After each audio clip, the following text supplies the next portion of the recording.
السلام علیکم، ہمارے خان کی ایپیسوڈ نمبر 11 آ چکی ہے۔ آپ لوگ ریڈ کریں اور اچھا سا ریویو دیں مجھے۔ گاڑی کے اندر اب تیش اور طوفان تھم چکا تھا، مگر فضا میں موجود بوجھل پن پہلے سے کہیں زیادہ گہرا ہو گیا تھا۔ اسلام آباد کی سڑکوں پر شام کے سائے گہرے ہو رہے تھے اور درختوں کی سرسراہٹ گاڑی کے کالے شیشوں سے ٹکرا کر دم توڑ رہی تھی۔ اب شام نے ایک گہرا سانس لیا اور آہستہ سے پیچھے ہٹا۔ اس کے چہرے پر چھایا ہوا وہ جنون اب غائب تھا اور اس کی جگہ ایک عجیب سی سنجیدگی اور بےشماری نے لے لی تھی، جیسے وہ خود سے بھی چھپانے کی کوشش کر رہا تھا۔ اس نے جھک کر ماہی کی کلائیوں سے بیلٹ کو کھولا۔ بیلٹ ہٹتے ہی ماہی کی گوری اور نازک جلد پر ابھرے ہوئے نشانات شام کی نظروں کے سامنے آئے۔ ان نشانوں کو دیکھ کر اس کے دل میں ایک کسک سی اٹھی، مگر اس نے اپنی انا کے بت کو گرنے نہیں دیا۔ ماہی سڑک کنارے لگی مدھم لائٹس کے سائے میں بالکل ساکت پڑی تھی۔ اس کی آنکھیں چھت کی طرف جمی تھیں، جن میں اب نہ کوئی مخموری تھی نہ ہی کوئی تڑپ۔ وہاں صرف ایک گہری لاپتناہی جھیل جیسی خاموشی تھی، ایسی خاموشی جو اندر ہی اندر انسان کو ختم کرتی ہے۔ اس کے رخسار پر آنسوؤں کے مٹے مٹے نشانات تھے۔ آنسوؤں کے نشانات سوکھ چکے تھے۔ اس نے بغیر کچھ کہے لرزتے ہاتھوں سے اپنی پھٹی ہوئی کرتی کے کناروں کو سمیٹا اور اپنے وجود کو ڈھانپنے کی کوشش کی۔ اس کی یہ خاموشی اب شام کے غصے سے زیادہ خوفناک تھی۔ اب شام فرنٹ سیٹ پر چلا گیا، وہاں جا کر اپنا لباس درست کیا اور اسٹیئرنگ پر ہاتھ جما دیے۔ اس نے بیک ویو مرر میں ماہی کو دیکھا، جو اب گاڑی کے ایک کونے میں سمٹی ہوئی کھڑکی سے باہر دیکھ رہی تھی، جیسے وہ یہاں ہو کر بھی یہاں نہ ہو۔ میں تمہیں گھر چھوڑ رہا ہوں، اب شام نے سگریٹ سلگاتے ہوئے سرد لہجے میں کہا، مگر اس کی آواز میں پہلے والی گرج غائب تھی۔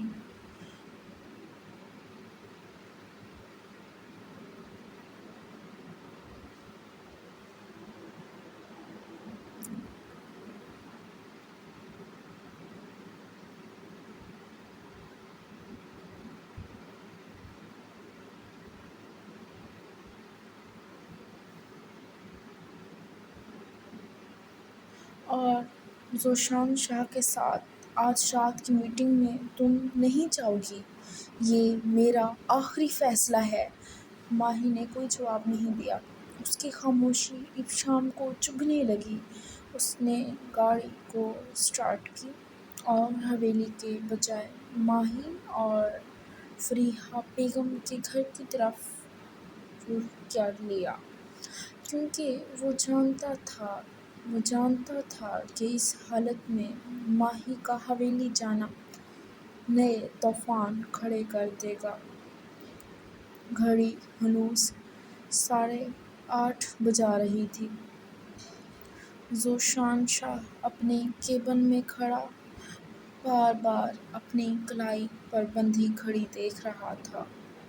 رات کے 8:30 ہو چکے تھے اور 9 بجے ان کی شاہ گروپ کے اہم کلائنٹس کے ساتھ میٹنگ تھی۔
اب آپ کے پاس صرف ایک زندہ لاش بچے گی جس پر آپ جتنا چاہیں اپنی انا کا روب جھاڑ لیں، مگر اب آپ کی مرضی نہیں چلے گی۔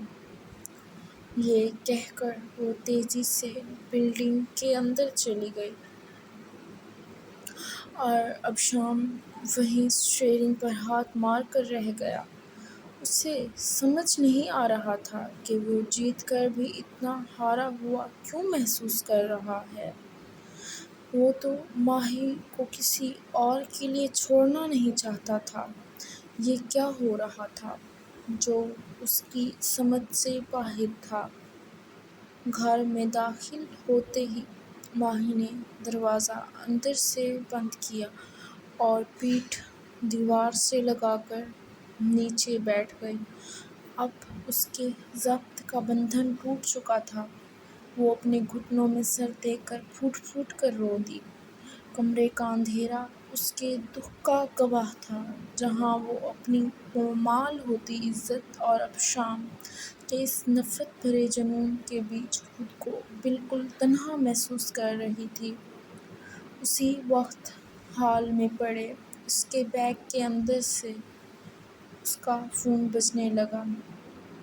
اسکرین پر ذوشان شاہ کا نام چمک رہا تھا، مگر ماہی میں اتنا ہمت نہیں تھی کہ وہ فون اٹھا کر کسی سے بات کرتی۔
امید ہے آپ لوگوں کو ایپیسوڈ اچھی لگی ہوگی، ایپیسوڈ ریڈ کر لی ہوگی۔